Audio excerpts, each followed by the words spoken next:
கிறிஸ்துவுக்குள் மிகவும் அன்பான தேவ ஜனமே, ஆண்டவராகிய இயேசு கிறிஸ்துவின் இன்ப இனிய நாமத்தில் உங்கள் ஒவ்வொருவரையும் இயேசுவை என்னோடு பேசுமேன்கிற இந்த தினத்தியான நிகழ்ச்சிக்கு உங்களை வாழ்த்தி வரவேற்பதில் என் ஆண்டவருக்குள் நான் மிகவும் சந்தோஷமாக இருக்கிறேன்.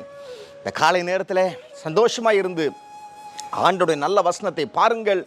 ஆண்டவர் உங்களையும் உங்கள் குடும்பத்தையும் அளவில்லாமல் ஆஸ்வதிப்பாராக. நாம் பார்ப்போம் வாருங்கள். அப்போஸ்தலர் நடபடிகள் 4:31. அவர்கள் ஜெபம் பண்ணின போது அவர்கள் கூடியிருந்த இடம் அசைந்தது. அவர்கள் எல்லாரும் பரிசுத்த ஆவியினால் நிரப்பப்பட்டு தேவ வசனத்தை தைரியமாய் சொன்னார்கள். பரிசுத்த வசனம் சொல்லுகிறது, அவர்கள் ஜெபம் பண்ணின பொழுது இடம் அசைந்தது என்று. பாருங்க, இன்னும் உங்கள் காரியத்தில் எந்த அசைவும் இல்லாமல் உணர்ச்சியும் இல்லாமல் மௌனமாக இருக்குது பாருங்க. நீங்களும் வல்லமையெல்லாம் கொடுத்து ஜெபம் பண்ணுறீங்க, ஏதாச்சும் நடந்துடாதான்னு பார்க்குறீங்க. ஹல்லேலூயா. ஆனால் காரியம் நடைபெற மாட்டேங்குது பாருங்க. அசைவே இல்லை, எந்த உணர்ச்சியும் இல்லை. எப்படியோ என் வாழ்க்கை போகுது அப்படின்னு சொல்கிறீங்களா? ஆண்டவர் சொல்கிறாரு, அப்போஸ்தலர் நடபடிகள் 16:25-26 வாசித்தால் தெரியும். நடு ராத்திரியிலே பவுலும் சீலாவும் ஜெபம் பண்ணி தேவனை துதித்து பாடினார்கள். காவலில் வைக்கப்பட்டவர்கள் அதை கேட்டுக்கொண்டிருந்தார்கள். சடிதியிலே சிறைச்சாலையின் அஸ்திவாரங்கள் அசையும்படியாக பூமி மிகவும் அதிர்ந்தது. உடனே கதவுகளெல்லாம் திறவுண்டது, எல்லாருடைய கட்டுகளும் கலன்று போயிற்று. பவுலையும் சீலாவையும் ஒரு காரணமே இல்லை, ஒரு ராங்கான அக்யூசேஷன் சொல்லி அவங்கள சிறைச்சாலையில் போடுறாங்க. அப்பொழுது நடு ராத்திரியில் 2 பேர் முறுமுறுக்களை அவங்க ஜெபம் பண்ணினார்கள். ஹல்லேலூயா. அவங்க ஜெபம் பண்ணின பொழுது என்ன நடந்தது?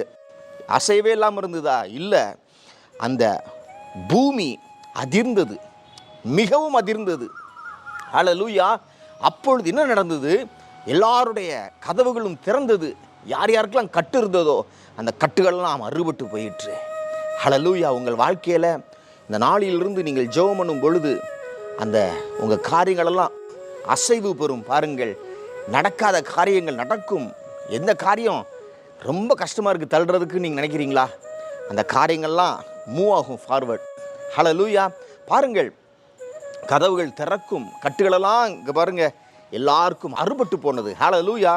எஸ், யோசுவா 6:1 பார்த்தாலும் தெரியும். வாசிக்கிறேன். எரிகோ இஸ்ரவேல் புத்திரருக்கு முன்பாக அடைக்கப்பட்டிருந்தது, ஒருவரும் வெளியே போகவும் இல்லை, ஒருவரும் உள்ளே வரவும் இல்லை என்று நாம் பார்க்கிறோம்.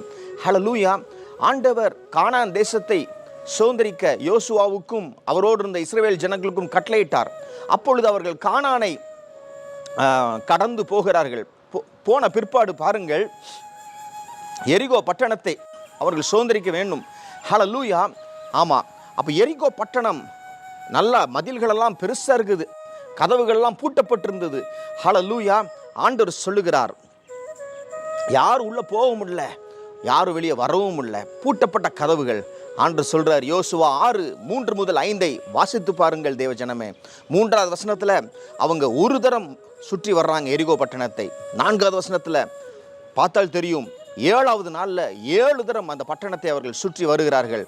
5வது வசனத்தில் அவங்க எக்காலம் ஊதும் பொழுது ஜனங்கள்லாம் ஆர்ப்பரிக்கிறாங்க. ஹல்லேலூயா. அப்பொழுது என்ன நடந்தது? ஆரவாரத்தோடு ஆர்ப்பரிக்கும் பொழுது அந்த பட்டணத்தின் அலங்கம் இடிந்து விழுந்தது. எந்தெந்த காரியத்திலலாம் உங்களை அடைச்சி உள்ளே வச்சிருக்கிறாங்களோ, நீங்கள் ஆர்ப்பரிக்கும் பொழுது அந்த மதிகளெல்லாம் கீழே விழும். நீங்கள் ஆர்ப்பரிக்கிற சத்தம் இடும் பொழுது அந்த காரியங்கள்லாம் இடிந்து விழுகிறதை நீங்கள் பார்ப்பீர்கள். ஹல்லேலூயா. ஆண்டவர் அதை செய்வார். பாருங்க, இந்த நாளிலிருந்து அசைவு இல்லாத காரியங்கள் அசைவு பெறும், உணர்ச்சி இல்லாத காரியங்கள் உணர்வு பெறும். ஹல்லேலூயா. உங்கள் ஜெபத்திற்கு ஆண்டவர் பதிலை கொடுக்கிறார். உங்களை சுற்றி இருக்கிற மதில்களெல்லாம் இடிந்து விழும். நீங்கள் கானான் தேசத்தை சுதந்தரிப்பீர்கள். பிறருடைய கட்டுகளை உடைக்கிற பாத்திரங்களாக உங்களை ஆண்டவர் மாற்றுகிறார். நாம் ஜெபிப்போம் வாருங்கள். ஆண்டவரே, நாங்கள் ஜெபிக்கும் பொழுது கட்டுகளெல்லாம் அறுபடணும். ஆண்டவரே, எங்கள் காரியங்களெல்லாம் மூவ் ஆகணும், எதுவும் மௌனமாக இருக்கக்கூடாதுப்பா. எங்கள் ஜெபத்திற்கு பதில் வரணும், கட்டுகள் உடையணும், மதில்கள் உடைஞ்சு போகணும். ஆண்டவரே, அப்படி செய்யுங்கப்பா. எங்கள் ஜெபத்திற்கு பதில் கொடும்.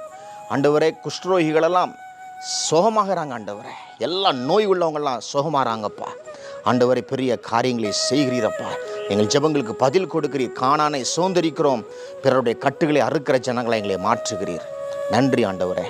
நன்றி செலுத்தி இந்த ஜெபத்தை எங்கள் அன்பர் இயேசு கிறிஸ்துவின் நல்ல நாமத்தில் ஏறெடுக்கிறோம் எங்கள் வல்ல பிதாவே. ஆமேன்.